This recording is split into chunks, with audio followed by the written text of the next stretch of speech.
Divine here, and I'm here talking to some wonderful women. We got started a little bit early, but we are going to share the rest with you. I have some beautiful guests, and they're going to introduce themselves right now. Hey everybody, I'm Julie. Hey, Malin. I'm Lisa. What's up, y'all? This is me. What's up? She about to rap. What's up? Why they keep giving me like whole government name? So we're going to be talking about womanhood and what it means to us, what it means to what we think the world thinks it means. So we're going to have some candid conversations, so stay tuned. Let's talk. So, womanhood, we tend to think that it's based on how you were raised, what you've been through in your life, and background overall. So can you tell me, what do you think womanhood is? Or when did you become a woman? I can start off. For me, I feel that I became a woman when I started paying my own bills. Oh, okay.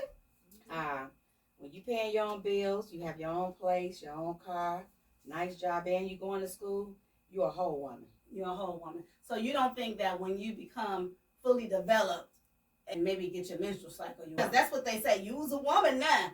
Oh, that's not what you're saying. No.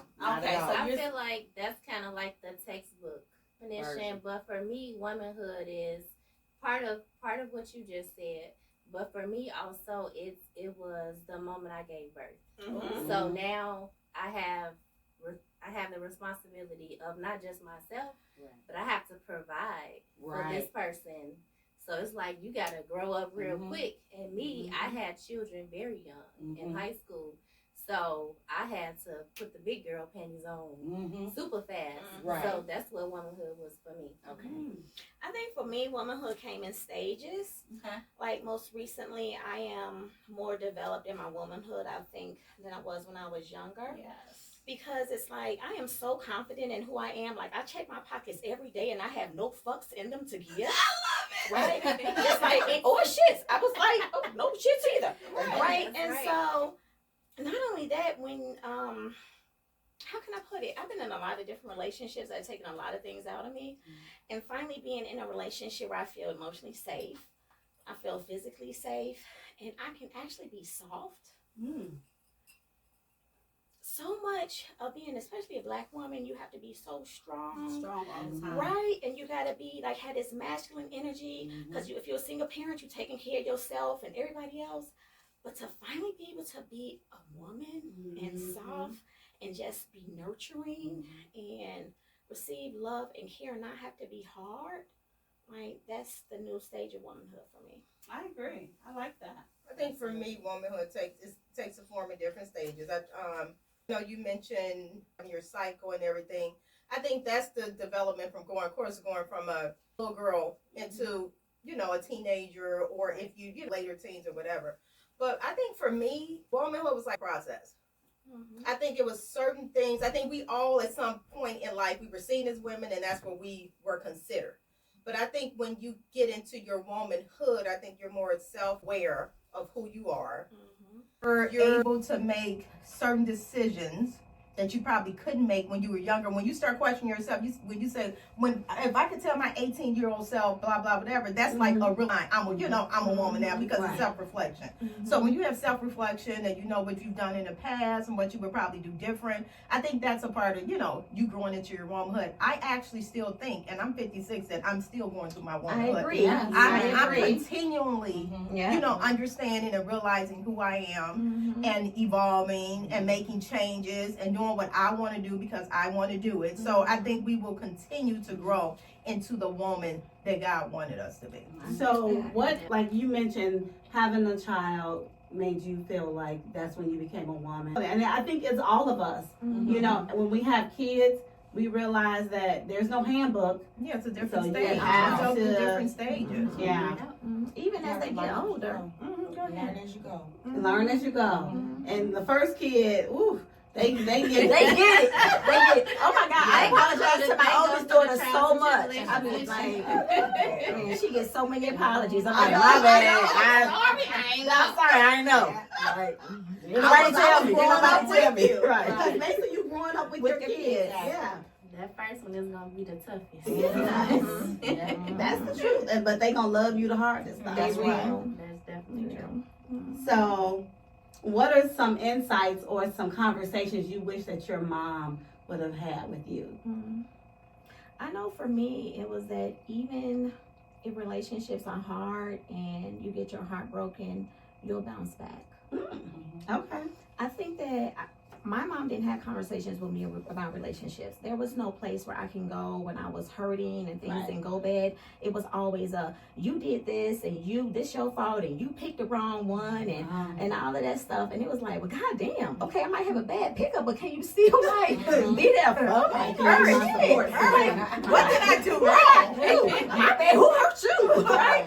So you raised me, so you taught me. That's it. But it's like I wish that I knew earlier that it's okay to make mistakes. Yeah. Because I can always recover. Absolutely. And I don't have to stay down so long because I feel so defeated. You that don't I have to made the stay in mistake. that mistake. Absolutely. Yeah. I love that. What about you? You know what? For me, and my mom's deceased. I think all you guys still have your moms. No, I don't. Oh, you don't. So you'll probably get this. So my mom's deceased, and my mom passed away when I was 31, and she was 51. She was still young.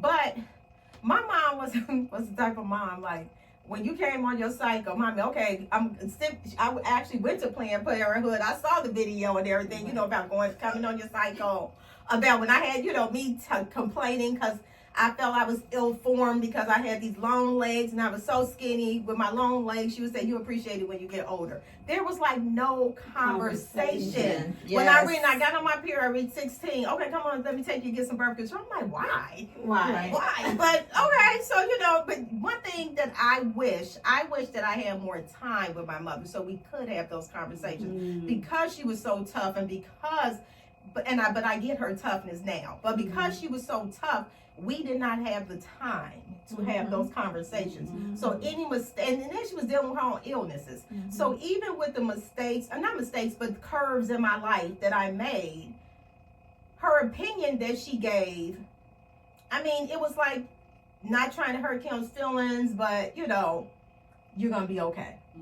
So I didn't really get like a lot of, I had to create my own. Me telling myself who I was. Right. And I watched her, and saw how she was and how she carried herself. And I knew I wanted to be just like that. So, okay. ma'am. So your mom was real bougie too. My mom, you know what the sad part about it? No, the sad part about it is that my mom probably was, and my mom probably was considered that, but my mom went through a lot and she deserved to be whoever she wanted to be. But my mom was one of those black women. This day, I remember when I cut off my hair, my mom would have questioned my sexuality for cutting my hair. my mom would have said something about me wearing braids. Why you have those braids in? She talked about, what's the Essence editor? Susan from Essence. She talked about this. Like, why is she still wearing braids? I'm like, condition. But we get in the white man's face and people about how they treated her because they treated her very, she really dealt with, what a lot of us probably go through, in corporate America. She dealt with it really, really bad. So, Michelle. For me, I wish that my mom would have talked to me more about careers and education. Back when I was growing up, it was all about you got to go to college, but not so much about careers and what you wanted to do, what I wanted to do. It was more so what they wanted me to do. Yes. So because of that, I went through 3 universities until I figured out and got right. It wasn't for me, even though I did go. I did get my associates, but I did that mostly for them and not for me because for me, I wanted to do hair. I wanted my own hair salon. Did you? And I wanted like a massage area or a massage therapist. It's not too late, girl. I Yeah. wanted to do that. And I can see that. yeah, and I used to, I had all kind of dowels, and I used to practice and have them sitting down. I'm combing their hair, putting oil through the scalp. They scalp. They don't have no type of flakes or nothing. They have just still getting some oil today. So it took a while for me to really get it, and I just went with the flow. But luckily for me, you know, I was smart. I came from a smart family. And the careers that I chose, you know, did well for me. But I think if I would have followed my dream, I would be doing my dream to this day. You know. Yeah, I get that. Well, I know your mom is here, and your mom is a diva as well. So, do you all have those hard conversations? We do, but early on, what I wish my mother had taught me was more about finance, saving money, and credit.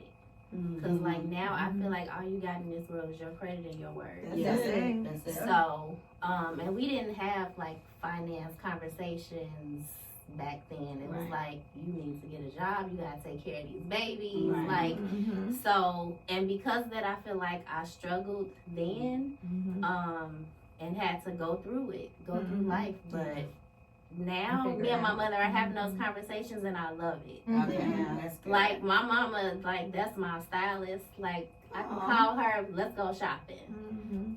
That's the cook. I need a new recipe, I can call my mama. Oh yeah. So I feel like now that I am away from the house, I got grown kids.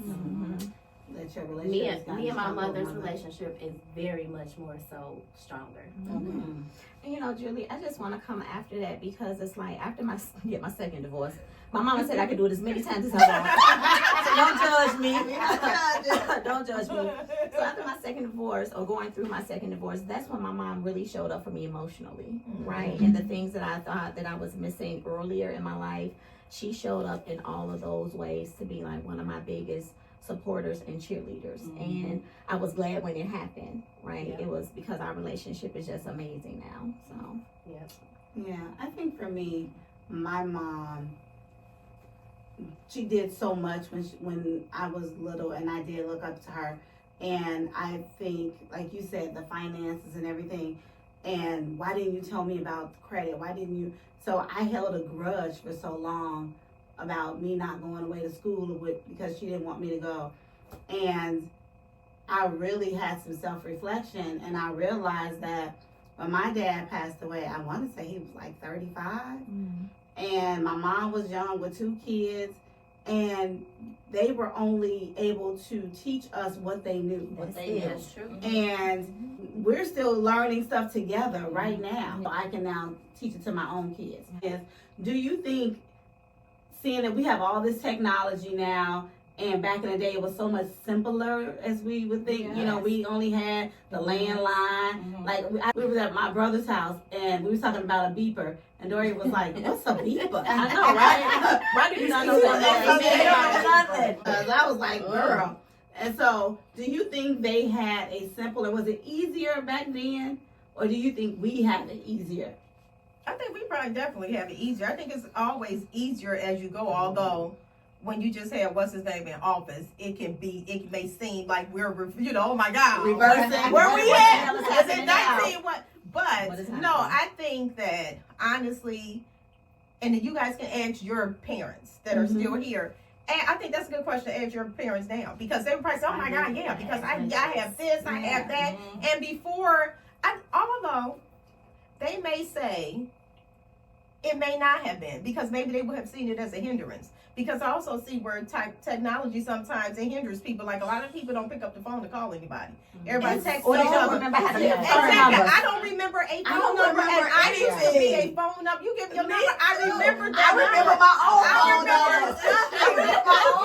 I remember nothing. I only know four numbers, but 3 numbers by heart. Tim, Blake, and Ravens, and that's it. And my own 4. That's it. I don't remember anybody else. That's what I'm saying. Yeah. You know, back in the day, we went to a party. We enjoyed the party. Right. We weren't taking selfies. We were with the people. And I think that reminds me of so much. And then even on the phone conversations, no, you hang up. No, you hang up. So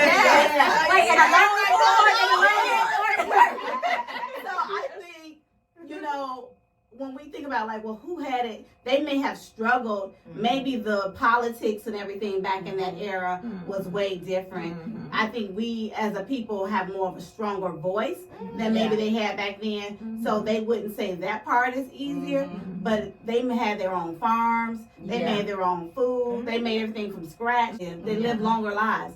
You know, we got people dying at 50, 40 and 50 years old. Because all of these conservatives, world. right? And then I think there's so much access to stuff that people feel overwhelmed by the access. And overwhelmed by so that's access of food, access of technology. It's everything, and it's so overwhelming, right? All of these damn choices. It's like, I just want to. Right. And for that reason, I feel like back then it was easier. I feel like now social media, politics, whatever dictate everything. That reminds me of a story. My dad retired from the FBI, and he called me last week and said that he needed to renew his FOIA card. But you know, everything you gotta do on computer, you know, and I'm trying to get to the next screen. I said, well, Dad, just take your time. Well, tell me how, you know, I can do this and navigate, you know, this way. I said, Dad, the only way I can show you is by being there. So let me come over there, because me telling you over the phone and you're 78 years old, you're not gonna get it. It's gonna stress you out. Yes. And he's like, he asked the people, he called them and asked them like, well, can I just fill out some paperwork? You know, that's what they're used to. There's no paperwork. Like I told my mother, I said, do not click any links that you get.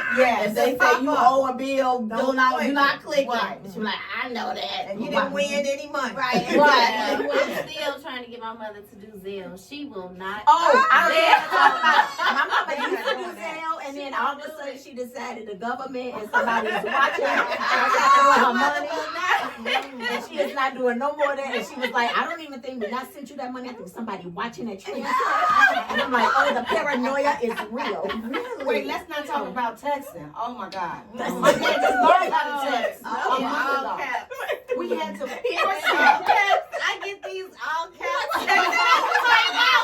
You made all of the emojis, like 12 emojis. I'm thinking it's emergency.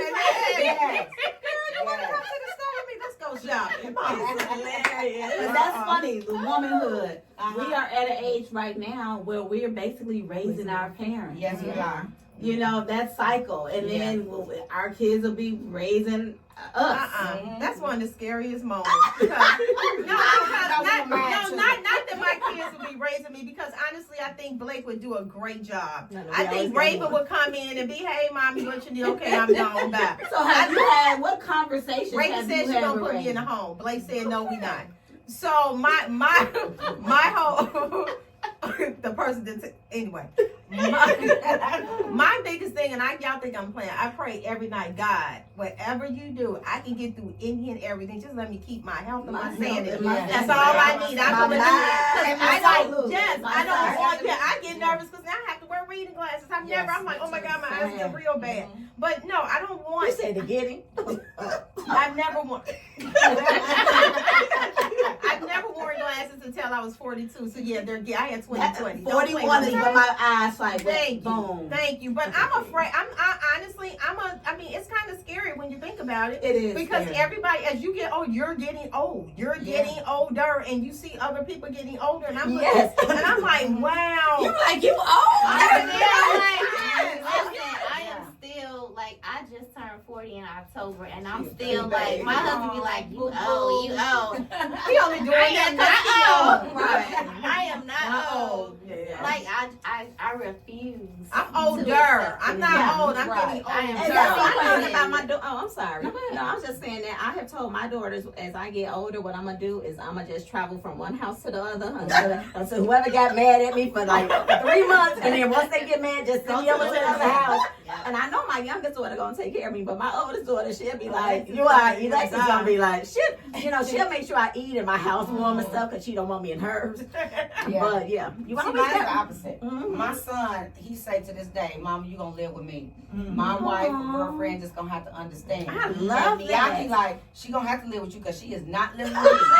Nico, I will give you money. We will make sure she got everything she needs, but Mama cannot live with me.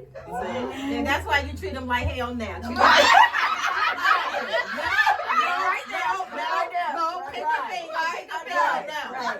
though you still do stuff for them.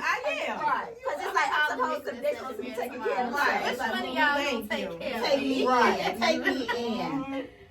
So, talking about social media, you mentioned it. How do you guys handle the pressure of social media? I'm not It ain't pressure.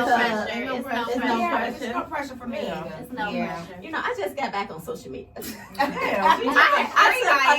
took a 10-year break from it Yeah. because it was so much stuff. It was like people were just, they talking about, I'm in this relationship, I'm so happy. Then all of a sudden they so sad, and then they want to, all of this like suicide and depression, and it's all a lot of depression. different ends, and it's so much going on in your life. And why do I need to know about this? My whole And thing how am I supposed- why my whole family, everybody just got taken out, and I'm putting this because I want y'all to pray. Why y'all? That's the first thing you're thinking about, Right. So, Social let me media. put it on social media. That to me, that's so sad. That's so sad. fake. But And that's it. Because to me, Because you social don't media is care. not even a real world. It's Right? not. It's like Right. it's such a pretend world because people only show you typically the best The best stuff. And they- Absolutely. right? And So so that's why I'm like, all these girls that's on, people that's thriving and saying they bosses and got all these millions of dollars. Now, maybe some influence, there are some influencers that make some good money. But I'm like, man, had this happened about 20 years ago, We would have made all of the money. Yeah. if I had only known, man. I knew nobody listened, but go ahead. Or maybe What not you to you, know? but we was going. No. You know, yeah. Excuse me, we just talked about. No, okay, we talked about doing a group podcast. Yes, so it's number one, realize people, if you don't know, it only takes one idea. Bing bing, she didn't have it, I had it. So it only takes one, and usually when something is thrown out, if it's gonna someone needs to pick up on it, and none of us ever picked up on it. So no, I have always, honestly, let me tell y'all something. I have always, growing up, the funny thing is that if I had the motivation and if I had the backing, my biggest dream of what I wanted in my life, either I was going to be an actress, a model, or a dancer. You could have been That at was- least two of those That, things.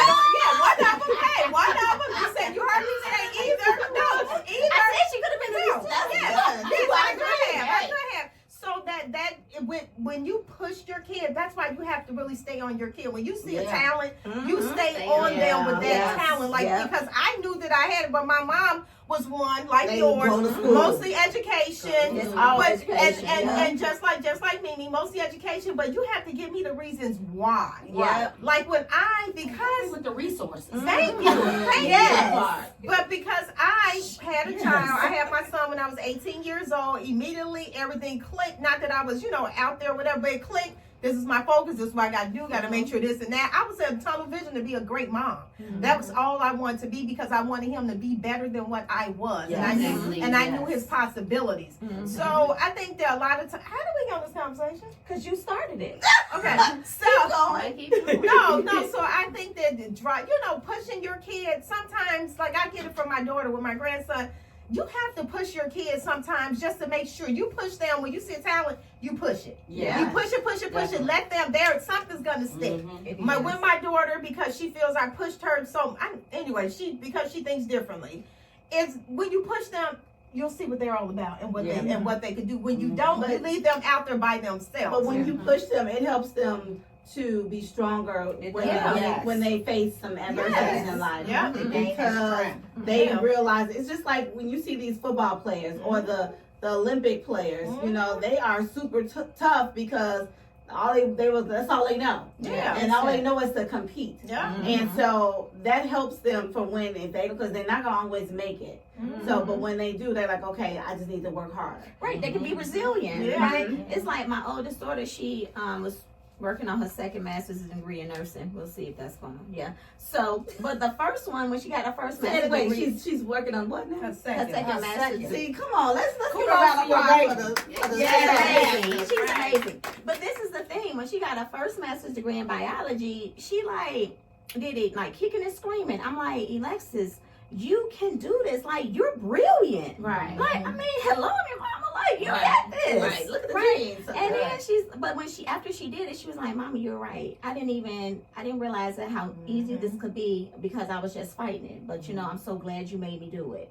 Right. But it's just what you said. You have to realize your kid's strengths. Yes. And then it's like, you And got to they gotta stop being so stubborn. They do. Yeah, that's because she was stubborn. living This with is what me. gets I it. was like, you could just live with me. And the reason she am having trouble now is because she wanted to move. Okay. But she could have stayed with me for this Yeah. second master's degree, and I had to worry about all of these damn bills. She complained about adulting. Yeah, you got to adult. You Shit. chose to adult early. You chose real to. life. Like, the yes. real world. Yeah, a The bill for real everything. world. Yes. I went through part of my womanhood of looking at my finances. So I realized that I was paying a subscription for everything. Mhm.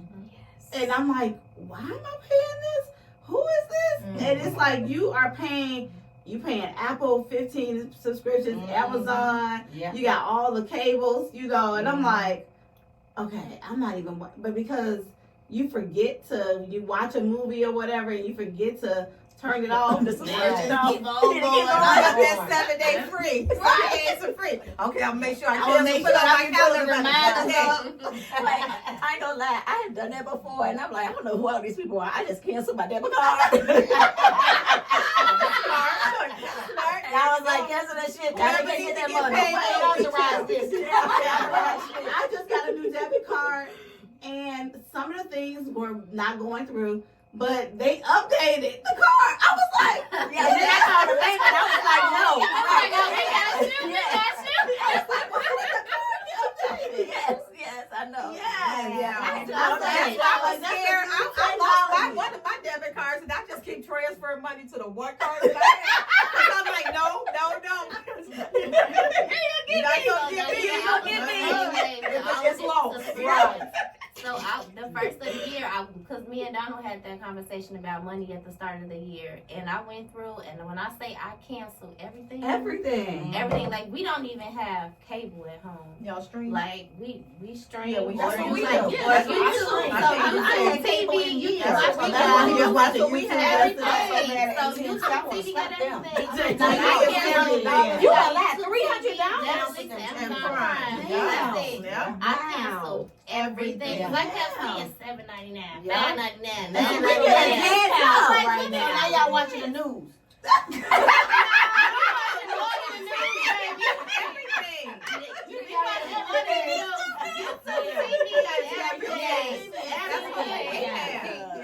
Some good movies too. Yeah. Like, They have all everything Yes, you I love want. it. They do. Yeah. So what me and my daughters do, we all pick one thing that we pay for, and we just share. Yeah, we do that too. Yeah, we all Because I right. have Hulu because my. you can say it. Look, I'm being old. That's a lot of people shit right there. Whispering. Wait, they watch it. They want They gonna recognize Okay, me. Okay, Vanessa, right. They coming for you. They coming for you. You took our names at the beginning. Y'all say that name.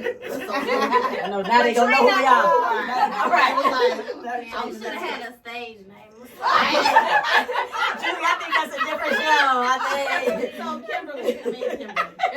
See, that's why I called you Donita earlier. You're like, who are you talking to? My name is Kim. Kim Allen. Uh-huh. Earlier you were talking about something you was going through with work.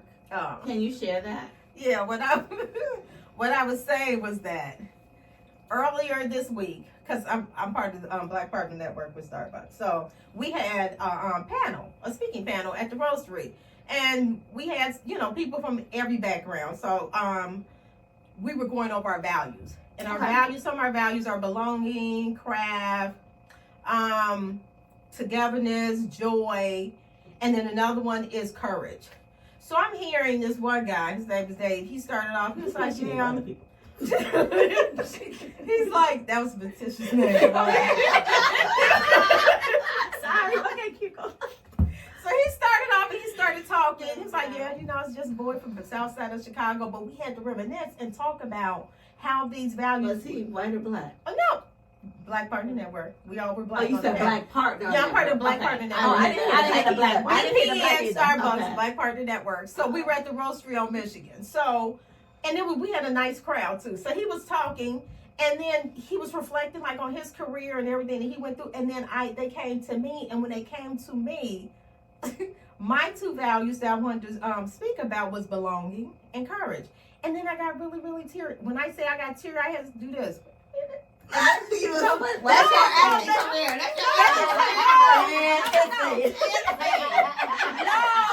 No, when I have to reflect on some of the things that I have gone through in corporate America, the reason why I started tearing up, and I never got to express that part because it would have been a long, drawn-out story, is because it was so reflective to what my mom. I remember my mom coming home. My mother died from multiple sclerosis, so she died. It's a stress, and she died of stress at 51. And to see what it did to her, but I remember as a child, her coming home and she complaining. You know, they doing this and they doing that. As a kid, I'm like, well, Mom, you get on my nerves. Thank you. It's probably you. Right, and then look exactly, but then to experience that from people. Yeah. It's heartbreaking. It's heartbreaking to be judged. I used to get judged my first corporate job. I got judged because of the way I dressed. Listen to this. You dress impeccably. Wait, no, but listen to this. So it was a white Caucasian girl. It was this white girl. Of course. And she made a comment to one of my peers. Why I hope Kim isn't making the same that we are, because she was looking at the shoes that I had on. What kind of shoes you have? Enzo Angelini. They were. I guess back then they were big. Enzo's. Yeah, they were. And she was really like, were. oh, Very comfortable. Yeah, she was like, they were. I hope she's not making as much as we are. But and then they found out I had a child when I was 18. And so they're judging me by the way I look. So who is she dating? What does she do? What else does she do? Like you gotta be with a drug dealer now. Damn. So between the stuff that I went through at ACHE, between the stuff that I went through when I was at Newark, I had another white girl that said, no matter whatever happens, Kim, as long as I'm here, I would make sure Kim never gets promoted. And I found this out from a friend that they said this. This is when I worked with Annette. Worked at this job, and when I tell you, I was at this job the longest for 9 years. That's a real bullshit. The most bullshit part about it is that my boss at the time, my supervisor at the time, she's black, married to a white man, but she's one of those black people. She all skin folk, so she was friends with them, and I got both my degrees at this job because I was determined. I'm like, no, fuck this, y'all gonna get me. I'm about to get there because I came in trying to get promoted for the position that when I started they had me working in. I never worked in a position I was hired for. So I kept trying to apply, and they came up with things of why they did. They couldn't turn me down once I got my graduate degree. They couldn't turn me, and then they gave it to me, and then guess what they said? Well, there's really no raise because this is like a lateral move. You a lie. Oh. Yeah, they had tried to pull that lateral move. No, they did it. There was nothing else that I could do. Yeah. Right. Give me my title so I can go somewhere else. With that title, and I can get paid. But they intentionally do that because when she applies, she can only apply for the role that she's in. Right. She never worked in the role that she's actually qualified to work in. So it's a hindrance. It's like the setup of the game, and it's so disheartening. And now to be at a company where you actually, I feel a sense of belong that I belong, and I feel a sense that if I had an issue, because I did have an issue with some white women there, and a black girl picked up on it, and she pulled my coattail. She said, Kim, so what happened? She said, I was there, so how did you feel about that meeting? I was like, that was some bullshit. She was like, okay, I got it, don't worry about it. But see, this is the courage thing with the values, the fact that now I can actually say something, and something happens. Because before I could say something and it was against me. I got no what. And you the angry black woman. Yeah, I can't. You don't want me. Always. Want me to get upset. I'm always angry black woman. But that's the thing too. Being outspoken. First they say don't sit back and take everything. Speak your mind. Tell us exactly what you want. Be a part of the team. And then when you share your thoughts, then it's like, you're aggressive. Right. And it's like, okay, well, which one do you want? Right. And you find out you're more aggressive than Jenny that just said it right there. We just said the same thing. Go in the same, but this is the way you look and the way your tone, whatever it could be, you're saying it in a hostile way. Yeah. Because right now I'm in a job that I started during a pandemic, right? So, because I was living life right before then, like I was working all type of contractual jobs. My my counseling agency, it was doing great. Like I was living, I was doing the thing, right? Then here come the fucking pandemic, and now me and my ex-husband, now we were going through it. So I'm like, I need insurance, right? Because I'm like, I'm about to divorce this motherfucker anyway. I need to get insurance, and so I end up starting this job at the hospital, and I took a huge pay cut. Oh my God, it hurt my heart. But I needed insurance. But I can say now, like they did a whole salary adjustment like a year later, so I'm cool now.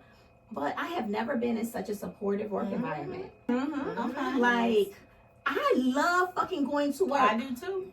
I like the people I work with. Store. It's like, it's amazing to feel so supported, to have similar values, places where I hated and dread, like, because you got to think about work when you wake up, driving to work, I get there on your way home. Sundays. Sunday night, I'm mad. I'm up every Sunday, yeah. I used to get like that on Friday. I was mad. Fuck it. Look, I'm sick. I'm calling in on Monday. I can't. Already. Thursday at work, I'm gonna start showing these people signs. Right. I'm sick as hell. Friday, I can barely make it. I'm coming in there. Stay away. What's the sick voice? Let me hear the sick voice. Stay away because I don't feel good. Don't touch this. Look. You should have been an actress. Thank you. Look, get the lights off, spread it on the air. Stay away, y'all. Stay away. About Monday and Tuesday, I'm not gonna make it. I'm coming to tell Wednesday. I'm not gonna make it. There you go. I'm gonna set you up. I love it. But I could just say that one of the hardest things I did was leave my job when I started like my private practice and stuff like that. And I thought that I was in a secure space because I was newly married, and I had talked to my husband. I'm like, this is my plan, this is my goal. And he had previously had a private practice, right? So it was like, I thought I was gonna get all the fucking support. Right. That was a lie. Like, I thought I went through all my fucking savings because he was so angry that I quit my job. And that was one of the biggest contentions of our marriage. And it was like, I quit my job because I thought you had me. Like, when the fuck did men stop being fucking providers? Like, you my whole husband? No, Kelvin was like, I found a job. He was like, if you find a job, I'm leaving. He wants me to quit today. See, that's what it should be like. It should be like, you're my wife. I see you're fucking miserable there. I got us. Yeah. Right? I got us. You need to, because he wants you to be fucking happy because you know what you are when you at home when you ain't happy. Right. So he wants you to be happy. So you do all the things that you do when you happy. Yes. Right. I go to work like 4 days a week, but I still like, I get me around. I can't even say. But they know I get there around 10 shit. Absolutely. But I stay until like 6 to 6:30. But you get your work done. Let me get my work done. Every day. Don't like What's that Cat Williams meme? They know I'm coming.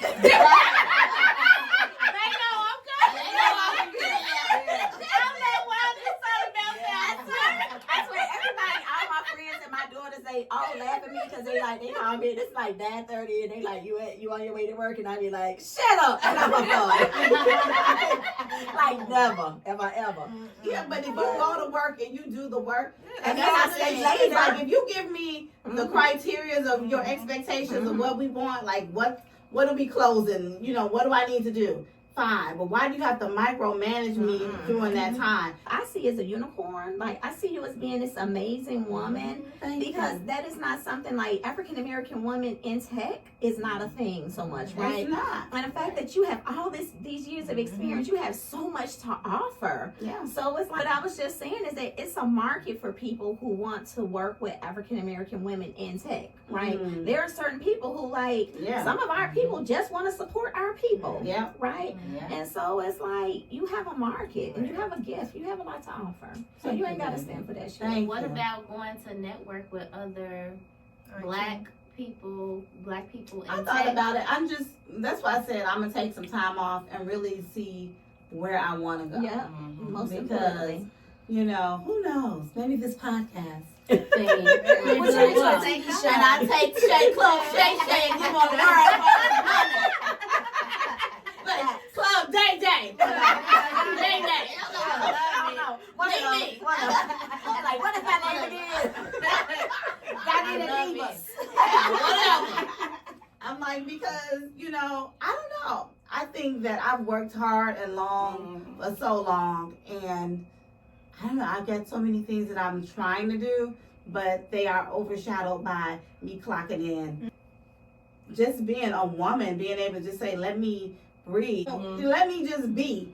Leave me alone. Right. Sometimes we may have cramps. Mhm. Sometimes we might have a Right. headache. But you know Sometimes what? we just may have a bad damn day. When you Exactly. talk about that, being a woman and then just working, Absolutely. it's like we don't even get the benefits of sometimes, like physically, our body is like, sit the fuck down. Sit man. down, shut up. That's it. And we don't get to call in sick because it's like, oh, now it's just you being a woman, right? Yeah. Now it's a whole nother stigma attached to that. But the reality is that sometimes the Yes, way our it bodies is. are made, it's like we literally cannot physically do the fucking thing. Yeah, or it's just like sometimes you in that space and Yeah. you're like, if I go to work, I'm cussing everybody out. Right. I'm doing us a favor. Right. So leave me alone. Let me help us. Let me help us. Let me prepare the others. Let me take a PTO. Yeah. Because Yes. this may not be a good day for us. Yeah. And I think that's the good thing about nowadays. We now talk about mental health. Finally. You know, we realize that anxiety is a thing, stress is a thing, and you know, our parents just had to deal with it. Yeah. And you know, like I said, some people are going through all these health issues, but because they can't, they're afraid to take off because what Yeah. the man gonna say. Yes. Mm-hmm. So now I be like, I ain't going in today because I'm just not feeling it, and Mm-hmm. it's the truth. And sometimes I just don't feel like it. Yeah. Yeah. And when you have the hours and the time and the years, and even if you don't feel like going to work, shouldn't just have don't to. go. You Yeah. should, but that's why you have those Prioritize days. So it's like, you know, if somebody is calling in sick, all we're saying, like, because I'm part of leadership, all we saying is okay. And people be trying to explain, I don't need all of that. Right. Like, that's between you and, You and your doctor. right, and if you got to call, and if you sick for a week, you sick for a fucking exactly. week. Because I don't want you here sick because you can't fucking work if you sick. Wait, this And one then thing. gonna make everybody else sick. Sick. Right. Then that's the biggest thing. Yes. But people have gotten on that bandwagon since COVID. Don't come in because we all But know. now they don't, even now they don't care emotionally. now. They like take a day. You good? Come on in. I'm like, what? Yeah. They don't care no more. But that's one of the reasons why I like my job. Starbucks. Why I like my job. Number one, every year we get 20 days free of our therapy.